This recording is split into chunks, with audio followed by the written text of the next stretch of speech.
The Penance Stare is supposed to be Ghost Rider's most powerful ability. It should be if you know the description of what it does, and yet somehow there are enough people who can resist it to make up 2 lists.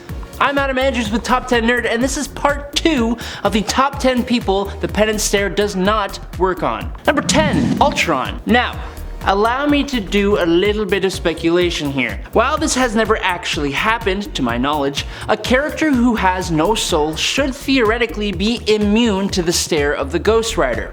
Well, you know who ain't got a soul? That's right, robots. And when I think of Marvel and I think of robots, I think of Ultron. Now, I kind of want to open this up as a debate. In my mind, there is no way that the Ghost Rider's Penance Stare could affect Ultron, but I guess what really makes me wonder here is if that applies in the case of AI. We're about to get into a very science fiction based debate here, so I'm sorry in advance. But if artificial intelligence is achieved and a robot can make decisions all on its own and gain sentience and all that fun stuff, does that mean it now has a soul? How do we determine what a soul is? Man, I have so many questions, but I do believe the Ghost Rider would have a hard time getting the Penance Stare to do anything against Ultron, so. Number 9, Deathlok. As if to prove my point with the whole robot thing, I have found an example. In Deathlok's solo run comic from 1991, in issue number 9 specifically, the Ghost Rider and the cyborg Deathlok come to blows, and the Ghost Rider absolutely rocks Deathlok.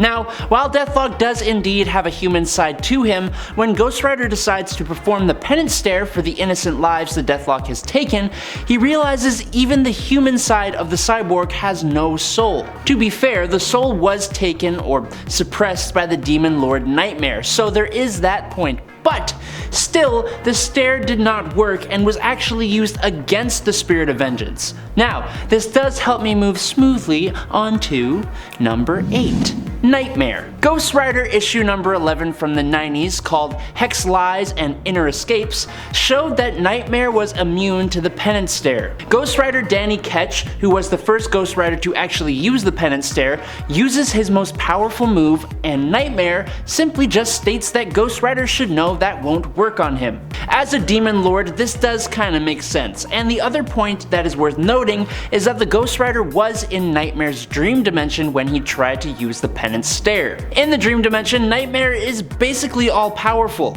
He can do essentially anything he wants to. This does make me wonder how the stare might affect Nightmare outside of his dimension where he is significantly weaker. The other thing is that Nightmare does cause pain and suffering, because he's literally called Nightmare. But would it be considered a sin? Because it's kind of his job. So many questions, so little answers. Hey nerd, poke, hit, prod, slap, smack, punch, press, caress, and tickle that like button. Your likes are the very thing that keeps me alive. I don't need food, I don't need water, I need your likes.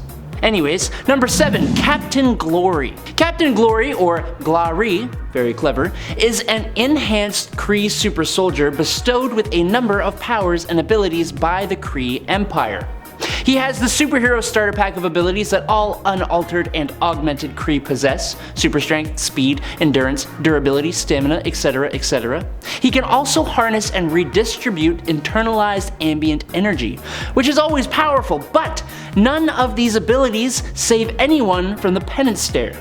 It is stated by Glari himself that he was also conditioned to not feel guilt over his actions, and this is apparently why he was immune to Robbie Reyes's Penance Stare while he was the Ghost Rider flying a Hellfire Quinjet, which is really cool. So basically, this is just another example of the Penance Stare not working how it's supposed to. It's not supposed to make a person feel guilty. It's supposed to make a person feel the pain they've inflicted on others through their sins. And that's been stated so many times. Sorry. It was kinda cool though how Glari was like, I don't commit sins, I just follow orders. It was a cool line. It's a stupid concept though, I'm sorry. Number 6, Spider X. One of the ways that a character has been able to resist the Penance Stare before is actually by having more than 2 eyes. Now, on a day-to-day basis, almost no one I run into has more than 2 eyes. Almost. But in Marvel Comics, there are a few characters who do indeed possess more eyes than the normal everyday person.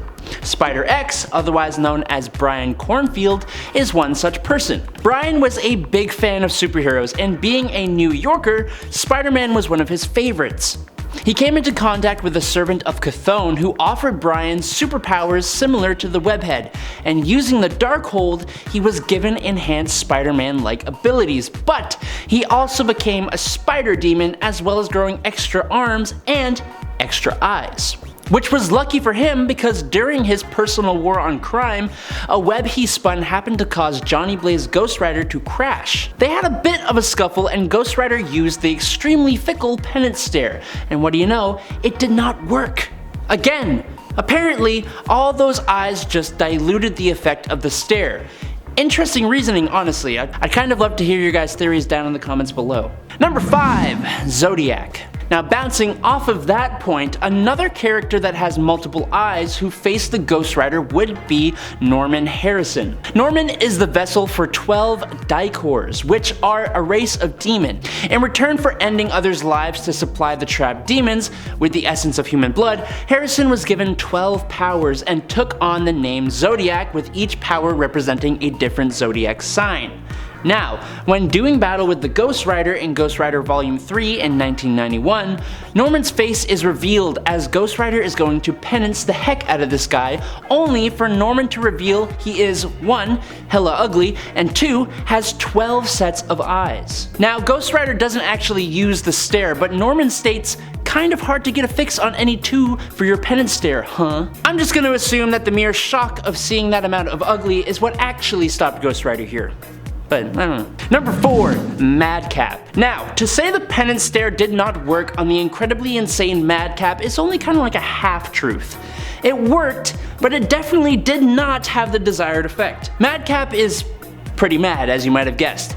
It means that things just work differently in that absolutely bonkers noggin. Madcap pretty much never feels anything, so when the stare was to be used on him, he was open to it as he knew it wouldn't do anything. Turns out, it actually did quite a lot, but unfortunately, Madcap loved being able to feel something again since he was given his powers, and suddenly he became infatuated with the pain. Obsessed with it. Instead of causing him to pass away or become a husk, he suddenly wanted to take more innocent lives just to get penance stared once more. Does this count? I kinda say it counts. He was kinda perfectly fine. I think it counts. Number 3. Choam. Choam here is an interesting addition to this list. He is a very strong and very durable killer hired by Anton Hellgate to go after the Ghost Rider. Now Choam is unaffected by the penance stare, and the only explanation we are given is another one of my absolute least favorite ones. The only thing we are told by Choam himself is that he likes taking lives. It makes him happy, and that he also apparently hasn't felt anything that the Ghost Rider has done to him. Now this character only appears in Ghost Rider Volume 3 number 69, so it's hard to say, but he was specifically picked to fight the Ghost Rider, and it could be because he has some kind of immunity. Whether that is divine or something else, we don't know, and we probably never will know. The character does actually come back to life after being killed, so maybe that plays into it somehow? This character is a mystery. He could have avoided the penance stare because he likes killing people, but it's not really stated to be the reason, and it could be he has some other abilities we just don't know.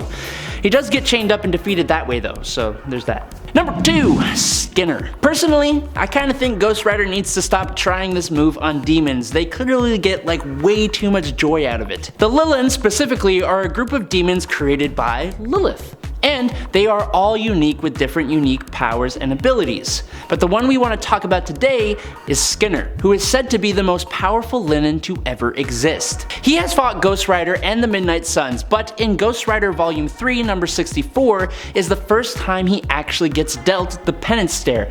And instead of taking this demon down, the stare actually backfires completely and deposits all the pain Skinner was supposed to feel right back onto the Ghost Rider himself. Skinner was stunned temporarily and Ghost Rider survives, but he got hit with his own move, and it clearly shook him as instead of finishing the job, Ghost Rider retreated. And finally at number 1 is Daredevil. Similar to how Spider-X having multiple eyes saved him from the penance stare, those who have no eyes, or literally cannot see, are pretty safe from the stare as well. Daredevil, Matt Murdock, is one such blind character who has survived the Penance stare, and not just once either. Daredevil number 295 shows Ghost Rider grabbing Matt and bringing the full force of his demonic glare onto him.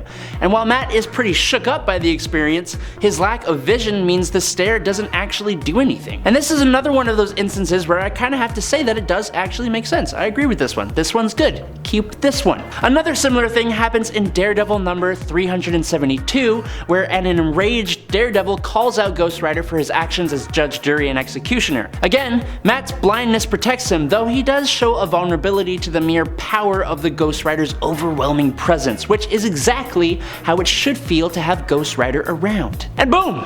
Part 2. I've been Adam Andrews, this is Top 10 Nerd, and thanks for watching. Peace out, nerds, bye! Woo!